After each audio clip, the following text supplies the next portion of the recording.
It's a fun job. It's not hard work. It's not technical work. Everybody likes their windows clean.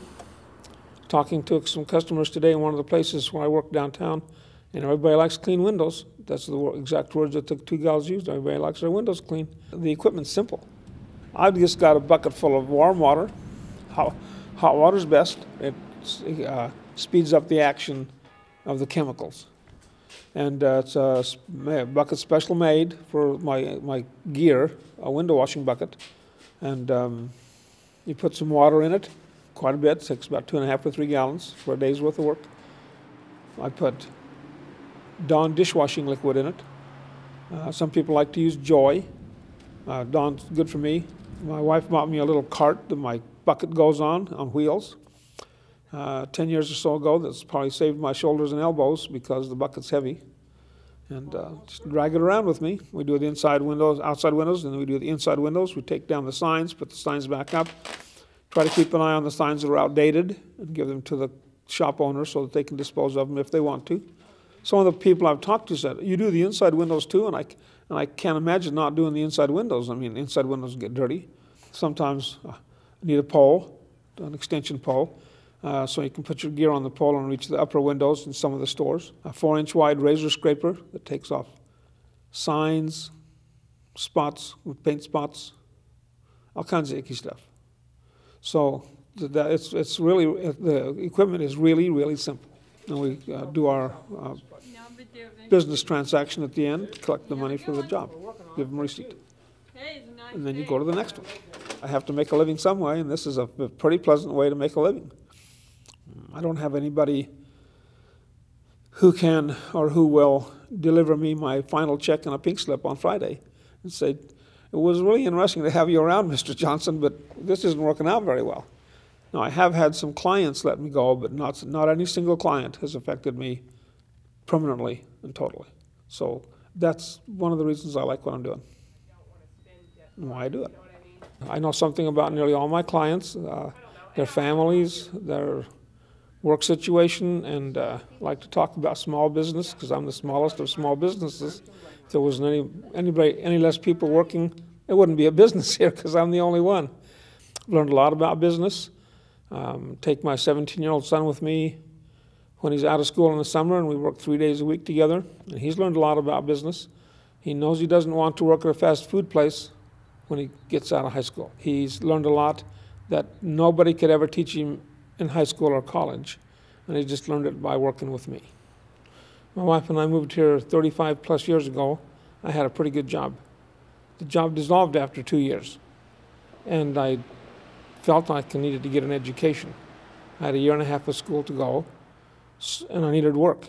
So I started cleaning offices as a contractor, and went to school full-time, worked full-time. Got through school okay, went to 1 year of graduate school and got a master's degree in counseling. I chose psychology and counseling because I thought, well, you know, it would be fun to get a job as a counselor or as a teacher in junior college. And neither of them worked out.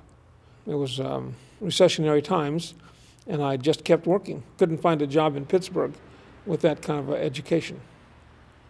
Was making good money. There's good money in cleaning things. So I kind of became the cleaning guy, offices, strip and refinish floors, and eventually into the window washing area. About 8 years later, I was frustrated and thought, well, I didn't want to do this forever. So I went back to school. The light goes on. If I could get an MBA, I thought that I could get a better job. It took 3 times as long as I thought it would, but I don't like to quit doing things, and I really enjoyed the classes. But I worked on it and worked on it and worked on it, and it took 7 years to get an MBA, and by then I was 48 years old, just a little bit old to apply an MBA in the marketplace. So I just kept doing what I was doing. I still like to work for myself. I only went on 2 job interviews after that. Kept washing windows, kept cleaning offices.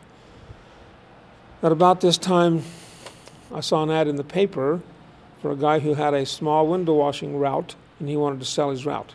So I bought the route for 3 months of the gross.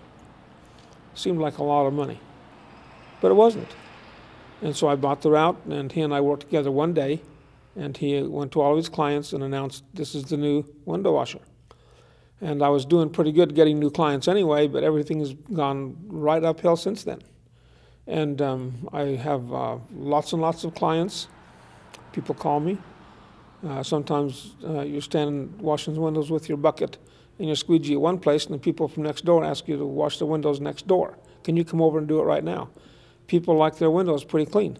The nature of small business is, you take every job that you can take because every job has an impact on the bottom line. So, but I don't know how I could handle very much more business. But I like to work. I'm not a guy that has to have someone get me up in the morning and tell me it's time to go to work, because I know it's time to go to work. So I get up in the morning, put on my uniform, take a shower once in a while, and go to work. The weather, of course, gets in the way. The wintertime slows everything down. And after 4 or 5 weeks, you just start the schedule over and go back to work. Don't wash windows on a rainy day. But that's about the only thing that holds me back from washing windows every day, about 6 or 7 hours a day. I can pretty much name my own hours, but if you're not working, you're not making any money. And that's probably the biggest economic lesson that I've learned, and that I think that David has learned, my son. If you're not working, you're not making any money. I don't depend on anybody for the money that I make. I don't have a union that protects me. I just work hard and do a good job for my clients.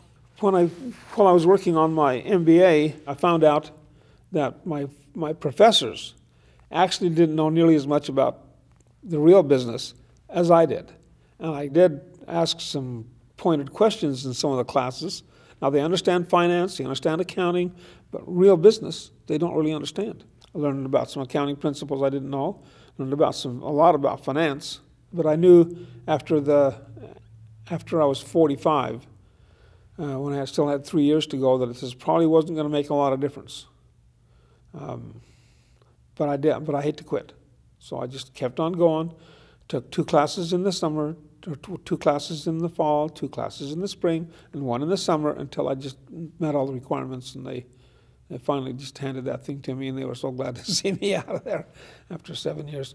But I wasn't the only one in that kind of a situation. There's a lot of people from many walks of life that came back to get their MBA. And that's one thing I've learned, is that all the education in the world won't actually get you a job and make money for you. I've got a master's degree in human relations things and a business. I'm still washing windows for a living, which I like to do, and I figured out that I like to do it. And this is as much a people job as it is a cleaning the windows job.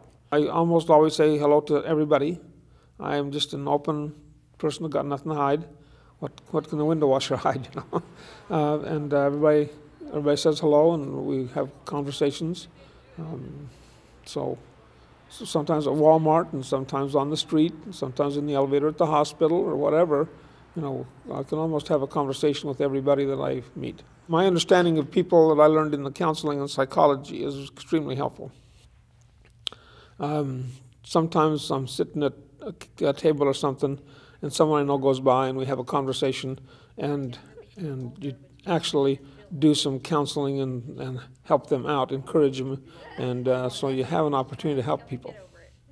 And I guess if we put a finer point on it, that's what I'm doing. I'm helping people get windows clean, helping people get offices clean, helping people get along better in life. So I'm kind of a guy that likes to help people. And this really fits me to a T. In 10 years, I'll be 77. So I'm probably going to be getting close to the end of my window washing career, in my descendancy, shall we say. So I don't know. I like what I do. I like all the people I work with, and I don't see that I'm going to make a big career change. I think the time for that's probably come and gone. I'm satisfied with what I'm doing. I can't imagine I'd have said that when I was 17 or 18, but I'm happy with what I'm doing. Some people I talk to can't be happy doing very much of anything. Would be nice if I made $250 an hour at it, but I don't. So that's probably the only difference. If I organize my time and take care of the details, get up in the morning, go to work.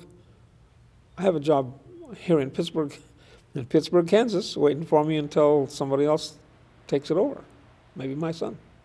Part of my personality is to please other people, to go out of my way to make sure they've got what they need, pat on the back, handshakes, clean windows, and that's carried me a long ways, to understand that that's why I'm this way. And people, I please people, keep them happy by keeping their windows clean. And boy, what a connection. What a connection. Everybody likes clean windows, and I like to clean everybody's windows.